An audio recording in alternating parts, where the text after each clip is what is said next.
Pemirsa, jelang Hari Raya Idul Fitri, Bandara Soekarno-Hatta mulai dipadati pemudik. Penumpang pesawat memilih kembali ke kampung halaman lebih awal untuk menghindari tingginya harga tiket serta kepadatan penumpang jika berangkat mendekati hari Lebaran.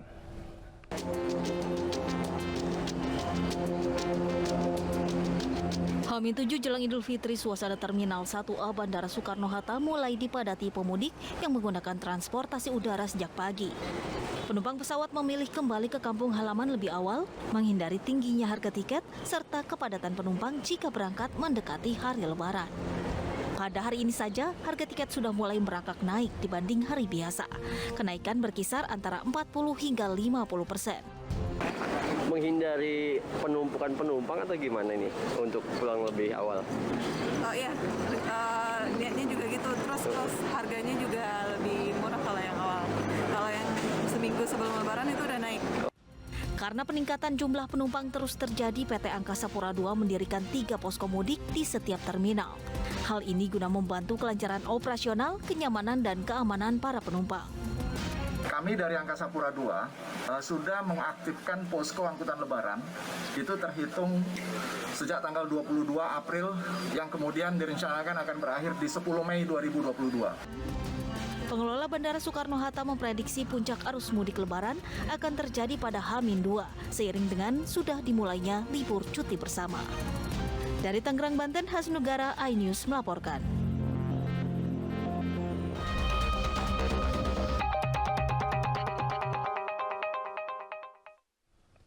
Kita langsung ke lapangan untuk memantau arus mudik bersama rekan kami Nadia Valerie di gerbang tol Cikarang Utama dan Bayu Pratama di kawasan Gentong, Tasikmalaya, Jawa Barat. Kita ke gerbang tol Cikarang Utama terlebih dahulu. Selamat sore Nadia, seperti apa kepadatan arus mudik di sana?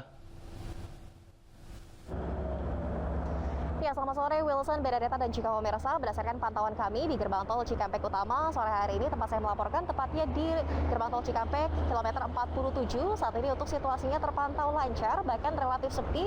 Untuk mayoritas kendaraan yang melintas di sini memang masih didominasi oleh kendaraan bermuatan besar seperti truk pengangkut barang ataupun bus antar kota antar provinsi.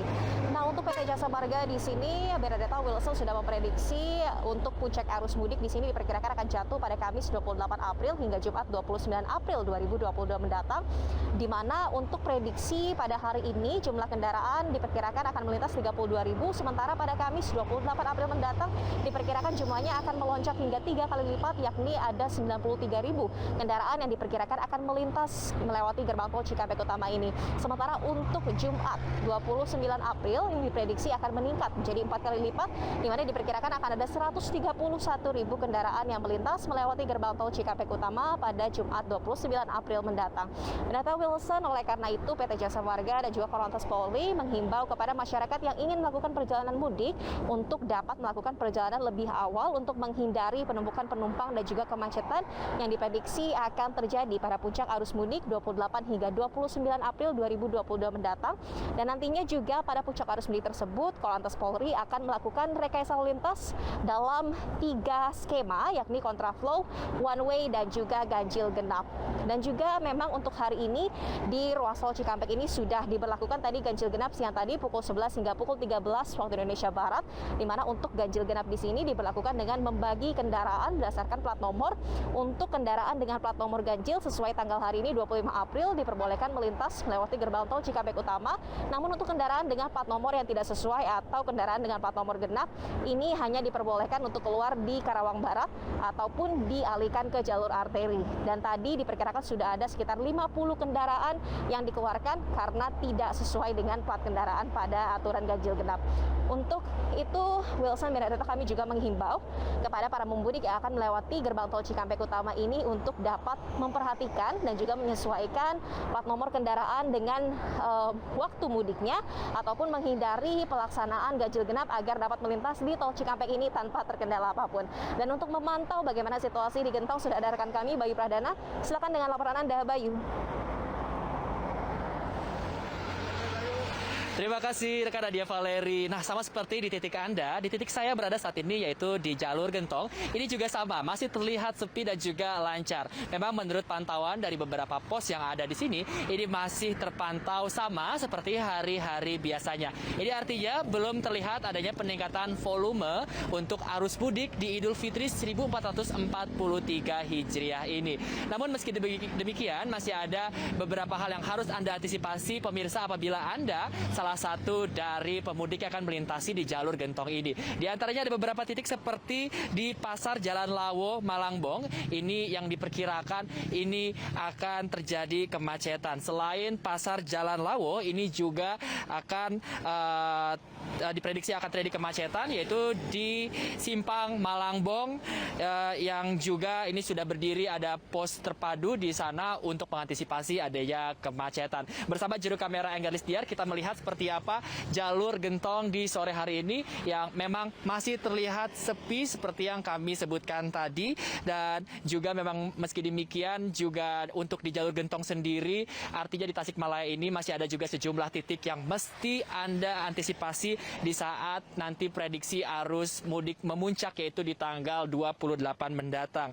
Yaitu diantaranya yaitu persimpangan Pemoyanan dan juga adanya perempatan Penyusuhan ke arah Singaparna, yang dimana perempatan Penyusuhan ke arah Singaparna ini nantinya akan digunakan juga sebagai jalur alternatif di arus balik apabila memang terjadi kepadatan di sepanjang jalur Gentong ini. Selain itu juga Pasar Ciawi ini juga harus Anda antisipasi dikarenakan ini biasanya terjadi kepadatan di sini.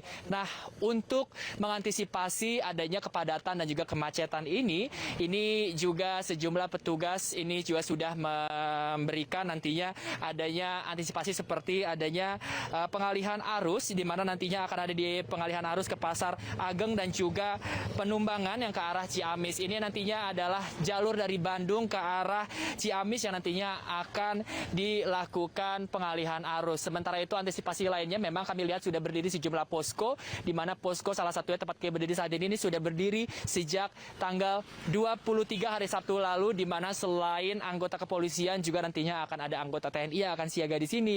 Lalu juga ada PUPR yang juga menyiagakan alat berat untuk mengantisipasi adanya hal-hal tidak diinginkan, dan juga sudah ada nantinya Kementerian Kesehatan yang juga sudah menyiagakan adanya pos vaksin yang... Baik, terima kasih Bayu dan Nadia atas pantauan mudik Anda. Selamat bertugas kembali. Pemirsa, bagi Anda yang akan mudik, harap perhatikan beberapa aturan di jalan tol pada musim mudik kali ini. Salah satunya sistem ganjil genap. Mulai hari ini diterapkan uji coba ganjil genap di jam-jam tertentu. Senin 25 April 2022 diterapkan ganjil genap dari tol Cikampek kilometer 47 hingga gerbang tol Cikampek Utama kilometer 71 pada pukul 11 hingga 13. Sementara pada Selasa 26 April, jarak diperpanjang mulai kilometer 47 tol Cikampek hingga gerbang tol Palimanan kilometer 188. Tetap diterapkan pemirsa pada pukul 11 hingga 13. Namun pada hari terakhir uji coba yaitu 27 April, penerapan ganjil genap diperpanjang mulai pukul 10 hingga pukul 17. Tetap dimulai pada kilometer 47 tol Cikampek hingga kilometer 414 gerbang tol Kali Kangkung. Namun bagi para pemudik yang kedapatan melanggar tidak akan mendapatkan tilang, namun dikeluarkan dari jalan tol ke arah jalan arteri.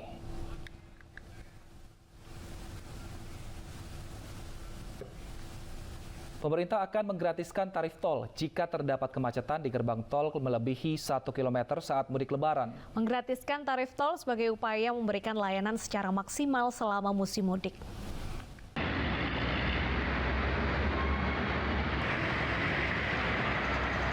Setelah mengizinkan mudik tahun ini, pemerintah juga mempersiapkan berbagai hal penunjang agar musim mudik Lebaran 2022 berjalan lancar. Dari skema one way, kontraflow, hingga sistem ganjil genap akan diterapkan sebagai upaya menghindari kemacetan saat gelombang mudik.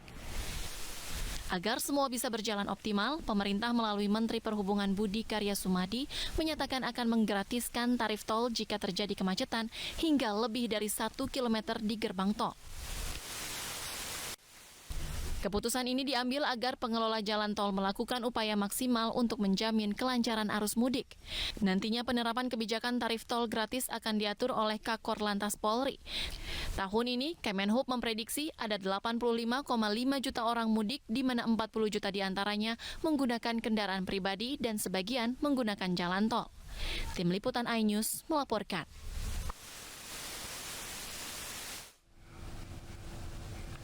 Seperti apa mekanismenya pemirsa, sudah bergabung bersama kami Dirjen Perhubungan Darat Kementerian Perhubungan Budi Setiadi. Selamat sore Pak Budi.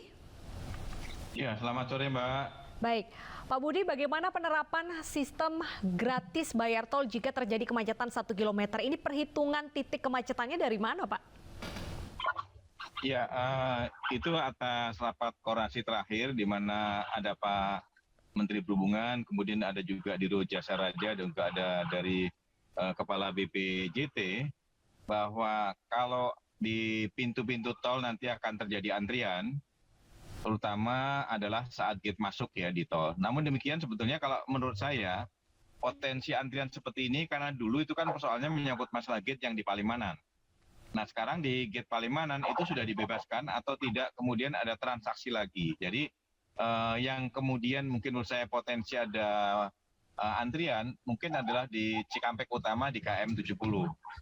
Nah itu kalau misalnya dari gate tol awal itu sampai dengan antrian itu sampai dengan 1 km, itu yang disampaikan Pak Menteri dan juga atas rapat koordinasi itu, kemudian kepolisian bisa membuat sebuah diskresi supaya ada bisa terurai kepadatan itu, kemudian bisa langsung berangkat. Jadi itu setelah 1 km dari pintu tol. Namun demikian ini adalah berdasarkan diskresi kepolisian, dan menurut saya katakan tadi di awal, potensi itu dulu itu yang tahun 2019 atau 2018 itu adalah yang di gate Palimanan. Namun untuk yang di gate Cikampek Utama, karena gate tolnya itu cukup banyak, potensi itu berkurang menurut saya. Demikian. Baik, Pak Budi, jika nanti ternyata ada kendala di dalam tol sehingga antrian mengular hingga ke pintu tol, ini bagaimana nanti sistemnya penggratisannya Pak? Apakah akan ada pengecualian untuk hal-hal ini? Ya, untuk menggratiskan itu seperti saya sampaikan di awal tadi, setelah 1 km, kemudian setelah gate tol itu ada tidak ada kemacetan, itu bisa langsung jalan. Tapi kalau kemudian setelah pintu tol mungkin ada antrian, seperti perkiraan saya ada di pintu tol di Cileunyi. Itu kan jarak antara pintu tol Cileunyi dengan flyover-nya itu cukup pendek dan kemudian berbelok ke arah Garut. Nah itu potensi nanti begitu mungkin ada kemacetan atau hambatan di pintu tol di Cileunyi, bisa saja begitu mungkin lewat transaksi di gate tol Cileunyi, berikutnya akan ke arah Garut mungkin ada hambatan. Karena kan kita tahu di Cileunyi kemudian sampai dengan ke Cipacing, sampai dengan ke Limbangan Garut itu kadang-kadang kan hambatannya cukup tinggi karena hambatan sampingnya cukup banyak. Jadi perkiraan saya yang bisa dilakukan itu adalah yang di Cikampek Utama, Palimanan potensi sudah tidak ada lagi. Yang menurut saya yang potensi tinggal Cikampek Utama dengan Kaliurip Utama yang ke arah Bandung. Baik, gitu. Pak Budi, mengapa harus ada peraturan seperti ini? Apakah ini untuk mengantisipasi tahun ini terjadi peningkatan berkali lipat karena sudah 2 tahun tidak bisa mudik Lebaran? Ya, yang pertama sebetulnya selain untuk kepentingan kelancaran lalu lintas, juga adalah untuk meningkatkan kinerja dari BUJT, supaya kalau ada potensi demikian, kira-kira masing-masing BUJT punya effort apa yang bisa dilakukan untuk memitigasi. Apakah dengan menambah gate tol yang sifatnya adalah manual, atau kemudian ada penambahan transaksi dan sebagainya, sehingga kita harapkan masing-masing BUJT juga berperan untuk tidak sampai ada terjadinya antrian sampai dengan 1 km itu. Demikian. Peran seperti apa yang akan dilakukan oleh pengelola jalan tol, Pak? Apakah saat ini juga sudah didirikan satelit-satelit untuk pintu tol sehingga bisa menampung lebih banyak kendaraan? Ya, kalau saya lihat itu yang pertama, tambahan untuk gate tol satelit itu biasanya sudah dilakukan, yang pada saat mungkin lalu lintas normal itu tidak diberlakukan. Namun demikian, begitu ada penambahan volume, pastinya untuk gate tol satelit akan difungsikan kembali. Dan selain itu juga ada yang sifatnya nanti secara mobile, tambahan oleh petugas-petugas dari BUJT untuk melakukan transaksi, untuk mempercepat transaksi yang ada Digitol. Nah, upaya seperti itu yang kemudian menurut saya akan mempercepat terhadap kemacetan yang ada di sekitar pintu tol tadi. Demikian. Baik, Bapak berbicara mudik Lebaran tahun ini, bagaimana prediksi dari Kementerian Perhubungan? Apakah masyarakat akan lebih banyak menggunakan kendaraan pribadi atau justru memanfaatkan transportasi umum seperti kereta api ataupun juga bus? Kalau saya perhatikan dari kemarin sampai dengan tadi malam saya berada di tol di Merak, ternyata pergerakan yang di awal-awal ini sudah cukup banyak juga adalah pergerakan masyarakat yang menggunakan transportasi umum. Jadi bus yang ke arah dari Jakarta, Jabodetabek atau Jawa Tengah, Jawa Barat untuk bergerak ke arah Sumatera tadi malam cukup tinggi sekali. Dan selain bus juga yang bergerak ke arah Sumatera, juga logistik juga cukup besar sekali. Tadi malam bahkan saya lakukan evaluasi, kalau dibandingkan apple to apple dengan tahun 2019 saat kita juga tidak ada penyekatan dan sebagainya, tadi malam itu untuk pergerakan kendaraan logistik yang ke arah Sumatera itu kenaikannya bisa mencapai 125%. Dari sekitar 5.000 menjadi sekitar 7.000 kendaraan truk. Artinya secara nasional kita lihat mungkin logistik sekarang ini sudah cukup bagus, ekonomi sudah cukup bagus. Dan kemudian para pelaku logistik juga adalah mengejar terkait menyangkut masalah nanti tanggal 28 itu ada menyangkut masalah pembatasan kendaraan barang yang sumbu 3 yang tidak boleh menggunakan beberapa ruas jalan tol tertentu dan juga termasuk jalan nasional. Demikian, Pak. Kalau untuk prediksi puncak mudik, Pak, untuk jalur laut, udara, dan darat diperkirakan kapan? Atau mungkin tidak ada puncak mudik karena ternyata para pemudik sudah berangkat lebih awal, jadi lebih merata seperti itu? Ya, kalau tentunya mungkin puncak mudik pasti akan terjadi. Namun demikian, seperti beberapa minggu yang lalu kita sudah mulai melakukan sosialisasi dan juga mengajak masyarakat untuk mudik lebih awal.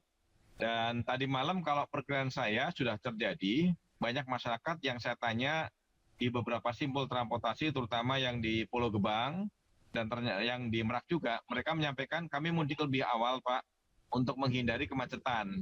Itu juga saya tanyakan kepada beberapa masyarakat yang akan melakukan perjalanan. Artinya dari sampel tadi juga terlihat bahwa apa yang disampaikan pemerintah, himbauan untuk mudik awal itu sudah terjadi.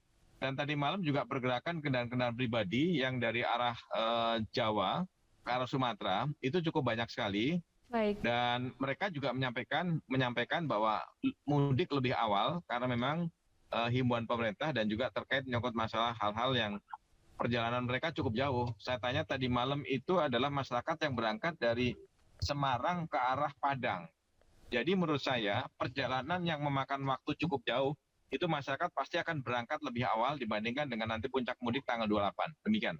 Baik, Bapak, selain memberikan imbauan kepada masyarakat untuk melakukan mudik lebih awal, apa imbauan Anda kepada masyarakat yang akan melakukan mudik perjalanan via darat, Pak? Ya, kalau untuk yang via darat sebetulnya seperti yang kami sampaikan setiap saat saya menyampaikan di beberapa media, target kita untuk mudik 2022 ini agak berbeda dibandingkan dengan tahun-tahun sebelumnya. Yang sekarang ini target kita pertama kali adalah keselamatan dalam arti untuk penanganan COVID-19. Jadi harapan saya masyarakat walaupun mungkin melakukan perjalanan, namun demikian SOP protokol COVID-19 harus diutamakan. Yang kedua adalah menyangkut masalah keselamatan dalam arti menyangkut kecelakaan lalu lintas. Kita harapkan kita mencoba menggelorakan terkait menyangkut masalah zero accident. Jadi kita harapkan peran serta masyarakat untuk tidak terjadi kecelakaan selama dalam perjalanan dan untuk itu perlu melakukan manajemen lalu lintas yang baik sebelum melakukan perjalanan. Kemudian yang ketiga adalah menyangkut masalah kelancaran lalu lintas dan juga keamanan. Nah untuk ini tadi Pak Menteri sudah menyampaikan kepada para pemudik untuk tol Sumatera dari Lampung sampai dengan Palembang, kepolisian sudah melakukan penjagaan cukup ketat untuk menjaga keamanan para pemudik saat sekarang ini.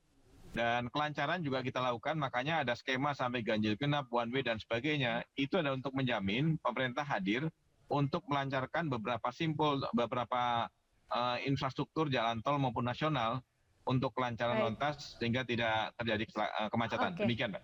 Baik, terima kasih Pak Budi atas waktunya sudah berbincang bersama kami di iNews Sore. Selamat bertugas kembali, Bapak.